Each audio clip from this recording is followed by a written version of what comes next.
राहुल गांधी का कद बढ़ा है, वो कहीं जाते हैं आपके कैमरे पहुंच जाते हैं, तो हम क्या आपत्ति करें? नहीं है, सलमान खुर्शीद जी को आपत्ति, उन्होंने अपने किताब में ये बात लिखी है। साथ ही उन्होंने ये भी लिखा है कि राम मंदिर के साथ साथ कांग्रेस को चाहिए था कि मस्जिद का भी जिक्र करे, नसीहत भी दे रहे हैं। किस चीज में मस्जिद का क्या? देखिए, जो अगर वो मस्जिद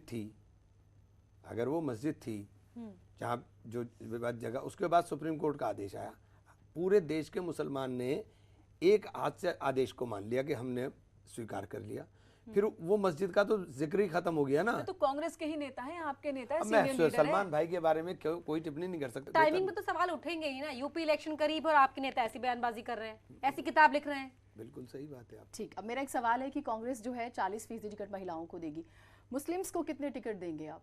कितना टिकट देगी? स्पेशली वेस्टर्न यूपी की बात करें, मुसलमान और हिंदू के ऊपर हम बात ही नहीं कर रहे हैं। हमने कभी मुसलमान और हिंदू की बात नहीं की। जिक्र तो छिड़ चुका है जिन्ना से लेकर के राम मंदिर। देखिए, जिन्ना के बारे में जो अखिलेश जी ने बोला, जो अखिलेश जी ने कहा, उसको लेकर के बिलावजा विवाद खड़ा किया गया।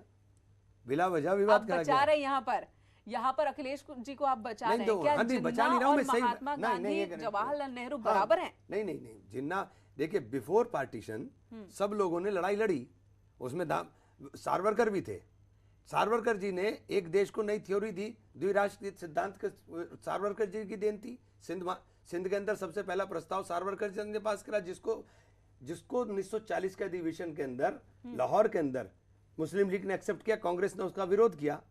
तो बिफोर पार्टीशन ये सब अलग था। लेकिन आफ्टर पार्टीशन हमारे लिए जिन्ना सबसे बड़े गद्दार हैं, चूंकि जिन्ना जिन्ना हमारे लिए सबसे बड़ा गद्दार है, क्योंकि जिन्ना की वजह से देश का विभाजन हुआ, लेकिन उस विभाजन की थ्योरी को देने वाला भी उतना ही जिम्मेदार है। ठीक, सावरकर क्या है? तो क्या हुआ? आप वो जिन्होंने विभाजन की बात की, और क्या होंगे वो जो विभाजन की बात करी, जिन्होंने देश के विभाजन करने की बात रखी।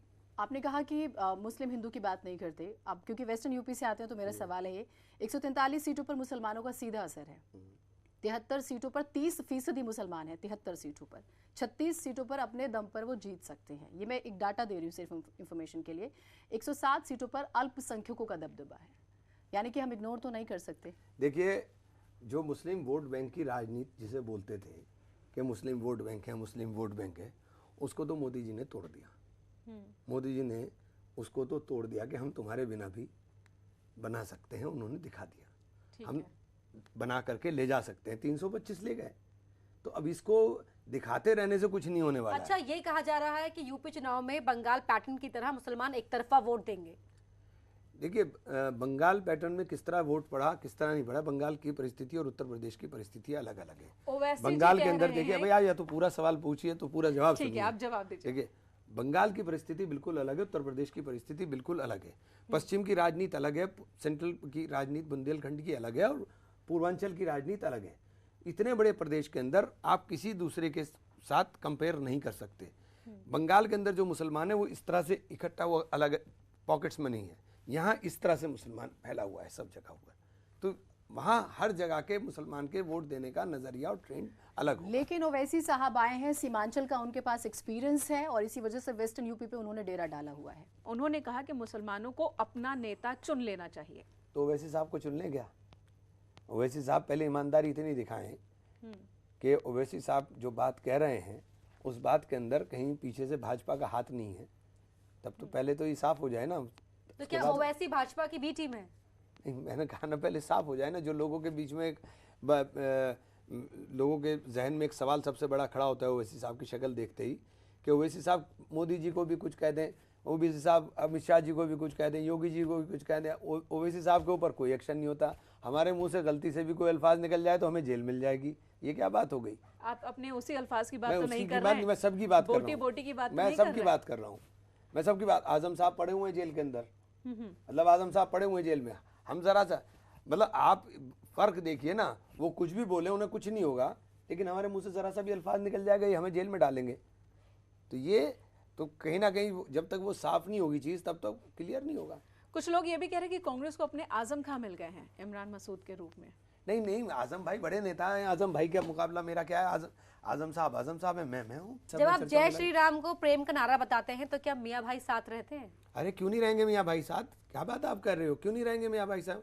लकुम दीनुकुम वलिय दीन, उनको मुझे मेरा दीन मुबारक, आपको आपका दीन मुबारक, इसमें क्या बात हो गई? अब मैं नफरत की बात क्यों करूंगा? मैं तो कुरान को देख करके बात करूंगा। कुरान के अंदर साफ कहा है जिस बात तो ये बात राहुल गांधी को, ये बात खुर्शीद जी को बताइए ना कि वो भी ऐसी बातें ना उनकी करें। राहुल गांधी भी कह रहे हैं कि कुछ लोग नफरत फैलाते हैं और जब वो ऐसी बात करते अच्छा हैं फिर तो हिंदुत्व में बीजेपी नफरत, उसे अच्छा एक हिंदुत्व बात से बताइए, जोड़ देती हिंदुत्व में है। नफरत की जगह कहाँ है?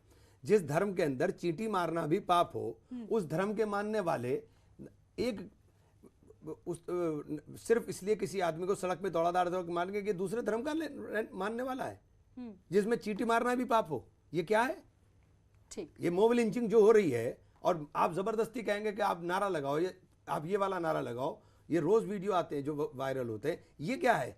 मैं तो इसको नहीं मानता कि इसका हिंदुत्व में इस चीज की कोई गुंजाइश है, ये इसकी कोई जगह है, इसकी जगह कोई ये नहीं है। आपसी संघर्ष है या प्रायोजित है? ये सारा प्रायोजित है। कौन? जो त्रिपुरा के अंदर हुआ वो क्या जायज है? त्रिपुरा में आप सड़क के ऊपर जिस तरह के नारे लगाते हो, फोर्स पुलिस खड़ी हुई देख रही है और नारे लग रहे हैं और दुकानें जल रही हैं, और त्रिपुरा पर एक अल्फाज कोई बोलने को तैयार लेकिन नहीं सवाल है। तो उठेंगे ना, आपके नेता ही नहीं बोलते, जाते ही नहीं त्रिपुरा। नहीं, राहुल गांधी ने बोला है, सिर्फ राहुल गांधी ने बोला, ट्वीट किया उन्होंने, सिर्फ ट्वीट उन्होंने किया। ट्वीट किया, बाकी ने तो ट्वीट भी नहीं किया ना। अच्छा कौन देखिए लगा रहा है बदकिस्मती, आग? कौन लगा रहा है आग? देखिए जिसको फायदा होता है आग वो लगा रहा है, हमें तो नुकसान होता है। हमें 70 साल के बाद भी देश के मुसलमान को ये सर्टिफिकेट देने की जरूरत पड़ रही है कि हम वफादार हैं। लेकिन प्रदेश सरकार हो, स्पेशली बीजेपी रूलिंग गवर्नमेंट्स, वो बाकायदा इस बात का दावा करती है कि जहां भी वो रूलिंग है वहां पर राइट्स त्रिपुरा में हम रूल कर रहे हैं क्या? और वहां पे राइट्स नहीं त्रिपुरा होते, में हम रूल especially, कर और रहे हैं ये क्या? विपक्ष की साजिश नहीं, होती है, वो त्रिपुरा इस में तरह हम की रूल बातें कर रहे हैं क्या? करती त्रिपुरा में हम रूल कर रहे हैं क्या? है। उनका दावा तो यही नहीं, है। त्रिपुरा में हम रूल कर वो रहे कह हैं क्या? रहे हैं बताइए। सच माहौल साजिश है। बिगाड़ने के लिए करता है। अरे माहौल बिगाड़ने के लिए जो यहाँ से एडवोकेट सुप्रीम कोर्ट के जाते हैं उनके ऊपर आप मुकदमे दर्ज कर देते हो। सच्चाई आप दिखाना नहीं चाहते कि किस तरह से त्रिपुरा को आपने जलाकर बर्बाद कर दिया। एक जो नारा है सबका साथ सबका विश्वास सबका विकास, क्या इस नारे में आपको टोटल भरोसा झूठा है? नारा है, टोटल झूठा नारा है। सबका साथ कहाँ है आपके पास? सबका लेकिन साथ सरकार हमें तो दिल से कहती आप है। हमें लगाया आपने दिल से। सरकार कहती है कि उज्ज्वला हमें स्कीम लगाया हो आपने दिल से या क्या? कोई भी स्कीम फायदा मजहब देखकर, नाम देखकर नहीं किया जाता। देखिए उज्ज्वला स्कीम के अंदर उज्ज्वला स्कीम का फायदा कितना हुआ है जाकर के गांव में पूछिएगा। 1000 रुपए का सिलेंडर जलाने खरीदने के लिए गांव में लोगों के पास पैसा नहीं है। 1000 रुपए का सिलेंडर देने के लिए पैसा ठीक, नहीं है। इस पर हम महंगाई पर भी बात करेंगे। 2019 में आपने चंद्रशेखर से बात की, ये खबरें हुई कि आपकी कोई बातचीत बनी नहीं सीटों को लेकर, दबे छुपे फिर से मीटिंग हो रही है, उस बारे में भी हम जानना चाहेंगे। नहीं नहीं, चंद्रशेखर की मैंने मदद की थी, इसके अलावा कुछ नहीं है। मैंने चंद्रशेखर की क्या मदद कह रहा है की थी। गणित 2022 को लेकर? 2022 के अंदर देखिए अभी बहुत अति आत्मविश्वास जो है वो सबको ले डूबेगा, चाहे वो कोई भी हो। कांग्रेस एसपी क्या बस मैंने आपको एक लाइन के अंदर एक बात बता दी, अति आत्मविश्वास सबको ले डूबेगा, इसलिए कोई भी व्यक्ति अति आत्मविश्वास का शिकार ना हो। किसे किसे सबको इशारा कह है, रहा हूँ, किसे? सबको कह रहा मैं हूँ। चाहूंगी आप नाम लें। नहीं नहीं, मैं सबको कह रहा हूँ ना। जो अच्छा एक बात बताइए, कोई भी लड़ाई आधे मन से लड़े तो वो जीतेंगे कैसे? आप कह रहे हैं कि कांग्रेस को शून्य मिलने वाला। अगर कांग्रेस को शून्य मिलने वाला है, इमरान मसूद ने कह दिया, तो जो वोटर्स हैं वो फिर किसे वोट करने अभी जाएंगे? बहुत वक्त है, आने दीजिए ना। अभी थोड़ा सा करना चल रही है, चर्चाएं चल रही है, बैठ रहे हैं। जब नोटिफिकेशन हो जाएगा तीर तो तब कमान से निकलने की बात नहीं, होगी तब ना। तक अभी तो तब तैयारी तब है। तो निकल गए, हमें अभी तो थोड़ा झाड़- इंतजार अभी करना तो- पड़ेगा अभी कि तो झाड़ फूंक कर करके हम नहीं साफ तो कर रहे इमरान हैं। साहब, हम इसके पीछे ये भी इंतजार करें कि आप फिर रहेंगे कांग्रेस में या सपा में चले नहीं जाएंगे। नहीं, मैं कांग्रेस में रहूंगा। ये कंफर्म है मैं बिल्कुल? कांग्रेस में रहूंगा। तीर के तीर में आप ये बात कह रहे हैं पूरे विश्वास के साथ। तो देखिए देखिए- जबान, देखिए एक बात सुनिए, राजनीति ऐसी चीज है कि राजनीति के अंदर आपको हमारे एक कमिटमेंट हम आपको करके जाते हैं कि हम अपनी विचारधारा कभी नहीं बदलेंगे। मैं महात्मा गांधी के विचारों का आदमी हूँ, महात्मा गांधी के विचारों का ही आदमी रहूंगा। गुंजाइश अभी बाकी छोड़ी है आपने। क्या मैंने कहा ना, मैं महात्मा गांधी के विचारों का आदमी हूँ और महात्मा गांधी के विचारों का ही आदमी रहूंगा। तो फिर अखिलेश से मोहब्बत क्यों? देखिए मोहब्बत मुझे प्रदेश के साथ है। और प्रदेश के अखिलेश के साथ है? हाँ, अभी तो दिखाई दे रहा है। एक आखिरी सवाल, कांग्रेस की रणनीति क्या है अभी तक, आपको क्या लग रही है चुनाव को लेकर? देखिए कांग्रेस की रणनीति भी एक ही है। 2022 का चुनाव बहुत महत्वपूर्ण है अगर 2024 का चुनाव में लड़ना है, और मैं चाहता हूं कि 2022 के लिए हम 2024 की जमीन को तैयार करें। अगर 2024 में हमें राहुल गांधी को प्रधानमंत्री बनाना है, कुछ तो समझौता करना पड़ेगा। यानी आप कह रहे हैं 2 कदम पीछे आगे के लिए? निश्चित रूप से। नसीहत दे रहे हैं पार्टी को। क्या यही कारण है कि सीए एनआरसी के लिए प्रियंका जो है सपोर्ट करती है आंदोलनकारियों को? आपको लगता है कि आप किसानों के साथ खड़े हो जाएंगे तो शायद किसानों के पीठ के जरिए आपको सीटें क्या मिल जाएंगी? सीएनआरसी के ऊपर जो जुल्म हुआ है उसके ऊपर बोलना पाप है? इतना सिलेक्टिव अप्रोच क्यों? नहीं नहीं, हम पाप है क्या? मुझे सिलेक्टिव कहाँ है? हाथरस में क्या सीएनआरसी था? आगरा के अंदर क्या सीएनआरसी था? लखीमपुर में क्या सीएनआरसी था? आप एक इशू नहीं बता सकते जिसके ऊपर प्रियंका गांधी ने बोला ना हो। ये क्यों लगता है कि अगर वो एक किसान महापंचायत करा देते हैं तो शायद किसान उनके साथ आ जाएंगे? नहीं नहीं, किसान की एक बात मानिए, देश का मैं भी तो किसान हूँ, मैं भी तो किसान का बेटा हूँ। देश का जो किसान है वो बर्बाद हो गया है। हमें एक बात बताइए, हमारे कांग्रेस की सरकार 2012 13 और 14 का तीनों साल का उठाइए, कांग्रेस की सरकार थी। कांग्रेस की सरकार के अंदर हरियाणा में भी सरकार हमारी चल रही थी, 4500 रुपये धान बिकता था, 4500 रुपये। आज 1800 रुपये और 1200 रुपये के ऊपर बिक रहा है। आप जाकर के देख लीजिए गांव के अंदर। ये कहते हैं कि हमने खरीद की, खरीद करने वाले। अब हम आखिरी राउंड की तरफ बढ़ते हैं। ये रैपिड फायर राउंड है, एक एक नाम हम लेंगे और उस नाम को सुनते ही जो भी आपके जहन में ख्याल आएगा वो आपको कहना है कम शब्दों में। कोशिश करूंगा।